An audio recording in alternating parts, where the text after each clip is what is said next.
부엌 창문으로 들어오는 가로등 불빛이 싱크대를 희미하게 비춘다. 윤정화는 마지막 그릇을 씻으며 물기를 털어냈다. 수도꼭지에서 떨어지는 물방울 소리가 유난히 크게 들렸다. 2층 계단 쪽에서는 아무 소리도 들리지 않는다. 세리는 오늘도 야근이라며 일찍 나갔고 도윤이는 주말에만 들른다. 거실 벽에 걸린 사진 속에서 세린과 도윤이 어색하게 웃고 있다. 작년 추석에 찍은 사진이었다. 정화는 행주를 개며 생각했다. 이 집에 사람이 드나든다는 게 이상하면서도 다행이라고. 혼자 밥 먹던 때를 생각하면 이 조용함도 나쁘지 않았다. 벽시계가 10시를 가리켰다. 정화는 불을 하나씩 끄며 계단을 올라갔다. 세린이 처음 들어온 건 1년 전 봄이었다. 도윤이가 데려왔다. 회사 동료의 지인이라고 했다. 야근이 잦은 사무직이라 조용한 곳이 필요하다고 했다. 정화는 2층 안쪽 방을 내어주었다. 남향이라 햇볕이 잘 드는 방이었다. 잘 부탁드립니다. 세리는 허리를 깊게 숙였다. 28이라고 했다. 말수가 적었다. 필요한 말만 딱 했다. 하숙비는 항상 제때 입금됐고 방도 깨끗이 썼다. 문제될 게 없었다. 저녁이면 밥을 함께 먹었다. 세리는 늘 잘 먹겠습니다라고 말했고 맛있어요라고 덧붙였다. 그게 전부였다. 정화는 묻고 싶은 게 많았다. 고향은 어디인지, 가족은 건강한지, 회사 일은 괜찮은지. 하지만 입 밖으로 꺼내지 못했다. 요즘 젊은 사람들은 원래 저런가 보다 하고 넘겼다. 저녁 6시면 세린이 현관문을 열었다. 가방을 내려놓고 손을 씻는 소리가 들렸다. 정화는 그 소리를 듣고 밥상을 차렸다. 된장찌개, 김치, 계란말이. 늘 비슷한 반찬이었다. 세린은 불평하지 않았다. 조용히 밥을 먹고 조용히 방으로 올라갔다. 밥상을 물리고 설거지를 할 때마다 정화는 혼잣말처럼 중얼거렸다. 나이 든 하숙집 주인한테 굳이 더 말을 섞고 싶진 않겠지. 그래도 괜찮았다. 적어도 빈 방이 아니었으니까. 적어도 저녁 때 누군가 문을 열고 들어오니까. 어느 날 밤, 정화는 2층 복도에서 세린과 마주쳤다. 세린이 화장실에서 나오는 길이었다. 먼저 들어가세요. 세린이 말했다. 정화는 고개를 끄덕이며 지나쳤다. 복도 끝에서 돌아보니 세린은 창밖을 보고 있었다. 무슨 생각을 하는지 알 수 없는 얼굴이었다. 변화는 가을쯤 찾아왔다. 어느 저녁, 세린이 먼저 말을 걸어왔다. 아줌마, 요즘 얼굴이 많이 피곤해 보이세요. 정화는 국그릇을 든 채 멈칫했다. 세린이 이어서 말했다. 쉬었다 오시면 좋을 것 같아서요. 주말에 가까운 바닷가 쪽으로 하루 나들이라도 같이 가실래요? 여행? 네. 버스 타고 1~2시간 가면 돼요. 바다도 보고 시장도 잠깐 구경할 수 있는 조용한 동네예요. 정화는 숟가락을 내려놓았다. 세린의 목소리가 평소와 달랐다. 부드러웠다. 비용은 제가 어떻게든 할게요. 아줌마 아니었으면 저 여기서 버티지도 못했을 거예요. 정화는 앞치마 끈을 만지작거렸다. 당황스러웠다. 고마웠다. 동시에 이상했다. 1년 동안 말 한마디 없던 사람이 갑자기 왜? 하지만 세린의 눈빛은 진심처럼 보였다. 회사 일이 너무 힘들 때 아줌마가 차려주신 밥상 보면 버틸 수 있었어요. 그래서 제가 뭔가 해드리고 싶었어요.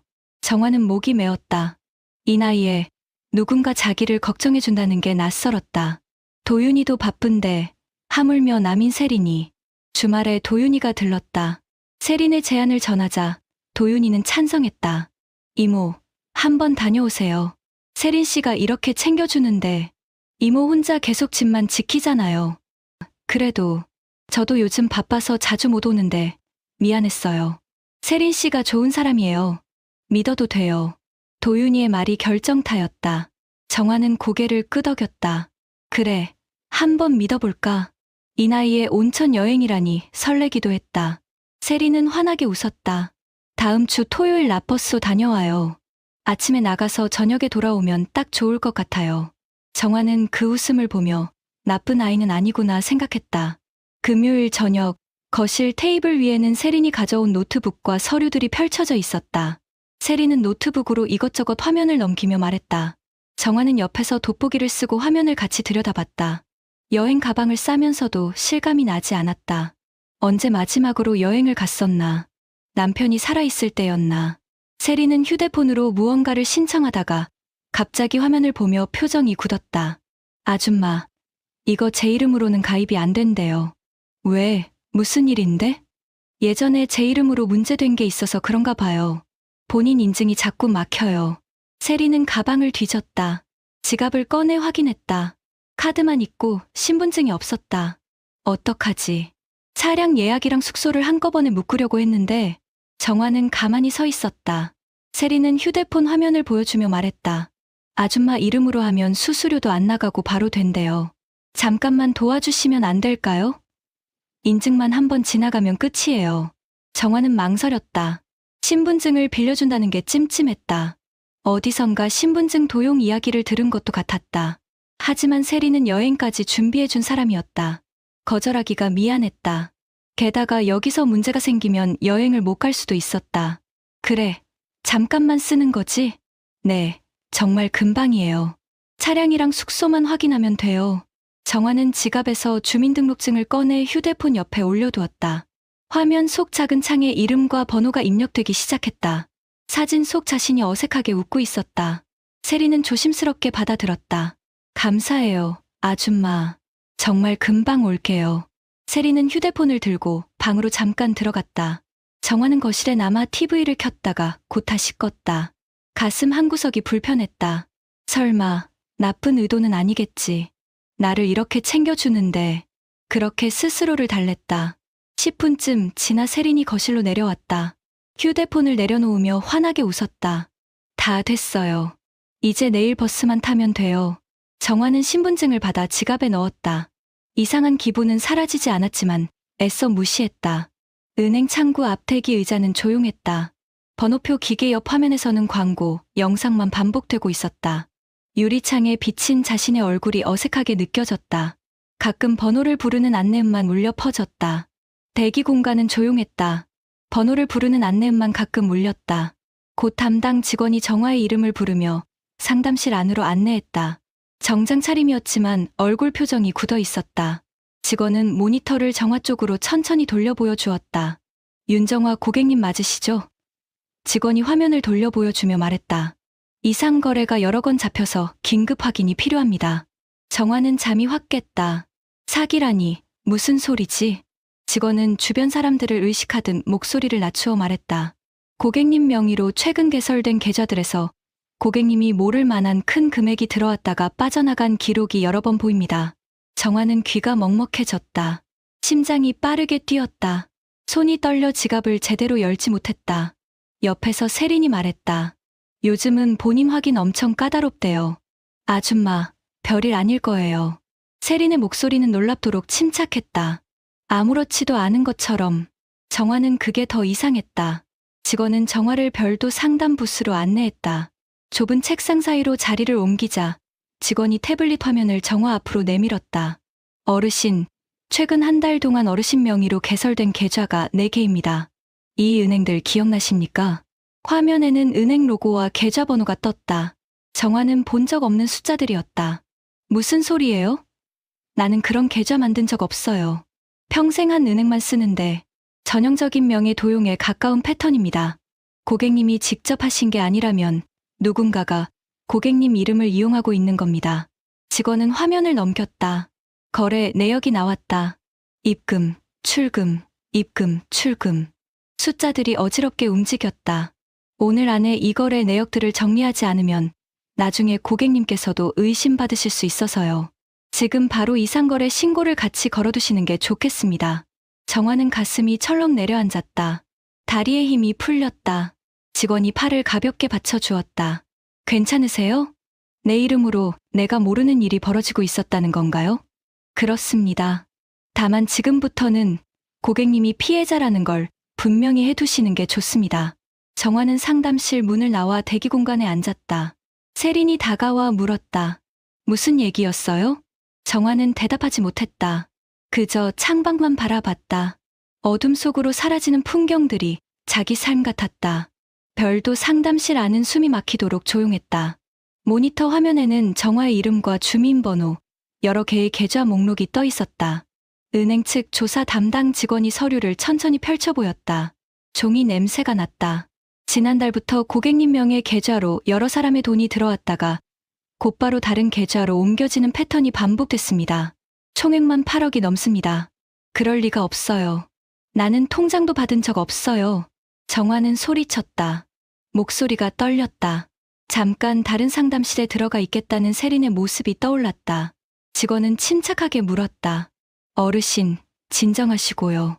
최근에 신분증을 빌려달라거나 사진을 찍은 사람 계셨습니까? 그 순간 역대합실의 장면이 번개처럼 떠올랐다. 신분증을 들고 부스 쪽으로 뛰어가던 세린의 뒷모습. 금방 올게요. 라고 했던 목소리. 10분이나 걸렸던 시간. 정화는 입술을 깨물었다. 하숙생이 며칠 전에 잠깐 빌려갔어요. 어떤 분이죠? 한세린이라고 1년 전부터 우리 집에 살고 있어요. 직원은 고개를 끄덕이며 메모했다. 펜 끝이 종이를 긁는 소리가 유난히 크게 들렸다. 지금 그분은 어디 계십니까? 열차 안에 있었는데 지금은 모르겠어요. 옆방에서 조사받고 있을 거예요. 직원은 잠시 밖으로 나갔다. 정화는 혼자 상담실에 남았다. 벽시계 소리만 똑딱거렸다. 정화는 의자에 주저앉았다. 손으로 얼굴을 감쌌다. 내 이름을 들고 뛰어가던 손이 그 아이의 손이었다는 걸 이제야 알았다. 1년 동안 밥을 함께 먹었다. 고맙다고 생각했다. 늦게 온 가족 같다고 믿었다. 그게 전부 거짓이었다는 게 믿기지 않았다. 직원이 돌아왔다. 표정이 굳어 있었다. 아까 같이 오신 분은 중간에 잠깐 나가시더니 아직까지 연락이 닿지 않고 있습니다. 정화는 고개를 들었다. 조사 담당 직원이 이어서 말했다. CCTV 확인 중입니다. 내부 보안팀에서 동선을 살펴보고 있지만 이미 연락이 끊긴 지 시간이 좀 지났습니다. 도망쳤다는 거군요. 죄송합니다. 정화는 웃음이 났다. 쓴웃음이었다. 도망쳤다는 게 모든 걸 증명하는 것 같았다. 임시로 풀려난 건 다음 날 아침이었다. 정화가 전화하자 도윤이는 곧바로 달려왔다. 얼굴이 하얗게 질려 있었다. 이모, 괜찮으세요? 정말 세린 씨가 그런 사람이었을까요? 정화는 대답하지 못했다. 차 안에서 내내 침묵했다. 도윤이도 더 묻지 않았다. 집에 도착했다. 현관문을 열자 익숙한 냄새가 났다. 아무 일도 없었던 것처럼 평온했다. 정화는 2층 계단을 천천히 올라갔다. 도윤이가 뒤따랐다. 세린의 방문을 열었다. 방은 텅 비어 있었다. 옷장을 열어보니 옷걸이만 덜렁거렸다. 서랍도 깨끗했다. 휴지통도 비어 있었다. 마치 처음부터 아무도 살지 않았던 것처럼. 언제 정리한 거지? 도윤이가 중얼거렸다. 정화는 무릎을 꿇고 침대 밑을 확인했다. 먼지가 쌓여 있었다. 그 사이로 찢어진 종이 조각이 보였다. 도윤이가 손전등을 비췄다. 정화는 종이 조각을 꺼냈다. 펼쳐보니 통장 복사본이었다. 이름이 달랐다. 김영숙. 모르는 이름이었다. 계좌번호 옆에 작은 글씨로 메모가 적혀 있었다. 완료, 폐기 예정. 도윤이가 또 다른 종이를 집어들었다. 외국어로 적힌 메모였다. 중국어 같았다. 숫자와 날짜가 적혀 있었다. 휴대폰이 울렸다. 장영우 조사 담당 직원이었다. 정화는 떨리는 손으로 전화를 받았다. 어르신, 확인해보니 한세린이라는 이름은 가명일 가능성이 큽니다. 주민등록 정보와 여러 기관 조회 결과 실존 인물이지만 5년 전 사망한 분이에요. 비슷한 수법으로 노인 명의를 이용해 온 조직을 추적 중이었거든요. 어르신 댁도 그 대상이었던 것 같습니다. 그럼 그 아이의 진짜 이름은 아직 확인 중입니다. 다만 조직의 연락책 역할을 한 것으로 보입니다. 명의를 모으고 계좌를 관리하는. 정화는 침대 모서리에 걸터 앉았다. 다리에 힘이 없었다. 1년 동안 밥을 함께 먹었다. 잘 먹겠습니다 라고 말하던 목소리가 귓가에 맴돌았다. 아줌마라고 부르던 말투가 떠올랐다. 그게 전부 연기였다는 게 믿고 싶지 않았다. 도윤이가 옆에 앉으며 말했다. 이모 잘못 아니에요. 누가 알았겠어요. 정화는 고개를 저었다. 내가 너무 쉽게 믿어서 내 이름이 이렇게 쓰였구나. 그 생각뿐이었다. 도윤이는 정화의 어깨를 감쌌다. 정화는 처음으로 울었다. 석 달이 흘렀다. 수사는 계속되고 있었다. 은행과 경찰, 여러 기관에서 합동으로 조사를 진행 중이라고 했다. 세린이 쓰던 이름이 가짜였다는 소식만 겨우 전해졌다.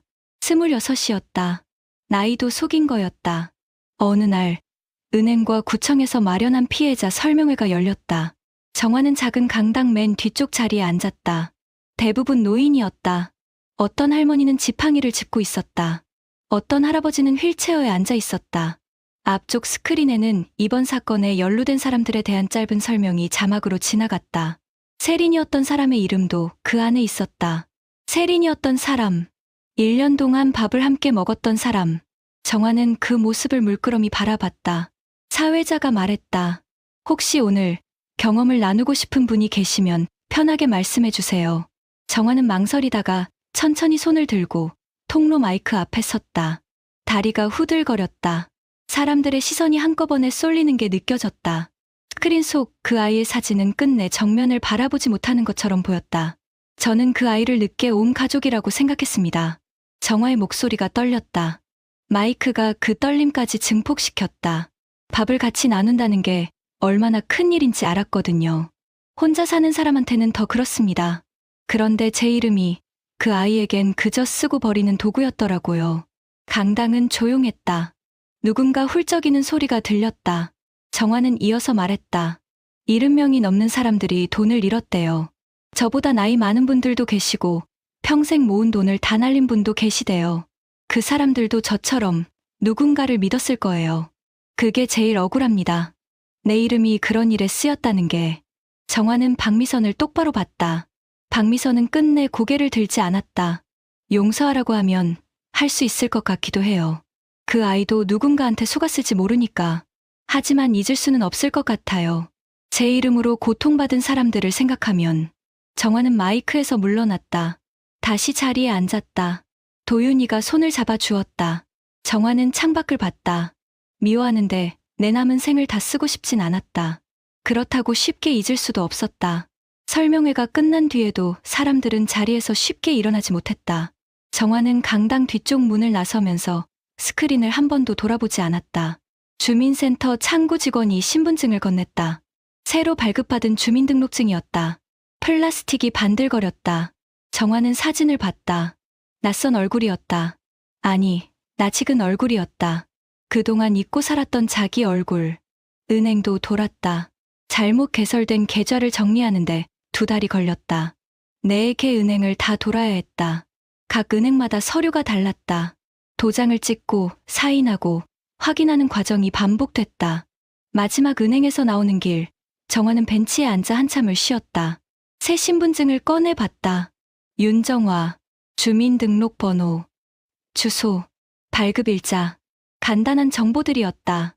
하지만 무겁게 느껴졌다. 도윤이가 옆에 앉았다. 커피 2잔을 들고 있었다. 이모, 수고하셨어요.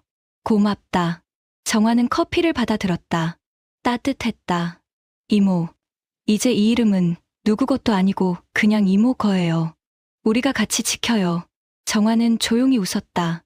그래, 내 이름으로 사는 게 이렇게 어려운 일이었네. 그래도 이걸 지켜주는 사람이 있다는 건 참 고맙다. 도윤이는 아무 말 없이 어깨를 기댔다. 정화는 그 온기가 좋았다. 집으로 돌아가는 골목길을 걸었다. 익숙한 풍경이었다. 슈퍼 아저씨가 손을 흔들었다. 정화도 손을 흔들었다. 하숙집 현관 위 전등이 켜져 있었다. 도윤이가 미리 와서 불을 켜둔 모양이었다. 정화는 현관문을 열며 생각했다. 이제 내 이름은 나를 팔아넘기는 데 쓰이지 않을 것이다. 그리고 내가 믿을 사람도 조금은 더 천천히 고를 것이다. 2층 세린의 방은 여전히 비어 있었다. 정화는 그 방을 정리할 생각이었다. 도윤이가 이사 올지도 모른다고 했다. 그럼 좋겠다고 생각했다. 부엌에 서서 물을 끓였다. 차를 우리며 창밖을 봤다. 가로등 불빛이 여전히 싱크대를 비추고 있었다. 정화는 찻잔을 들고 거실로 갔다. 벽에 걸린 사진을 내렸다. 세린과 도윤이가 함께 찍은 사진. 액자에서 사진을 빼내 쓰레기통에 버렸다. 빈 액자에는 나중에 다른 사진을 넣으면 됐다. 완전히 용서하지는 못했다. 하지만 다시 살아가는 건 할 수 있을 것 같았다. 정화는 차를 한 모금 마셨다. 따뜻했다. 혼자여도 괜찮았다. 진짜 가족이 곁에 있으니까. 그걸로 충분했다.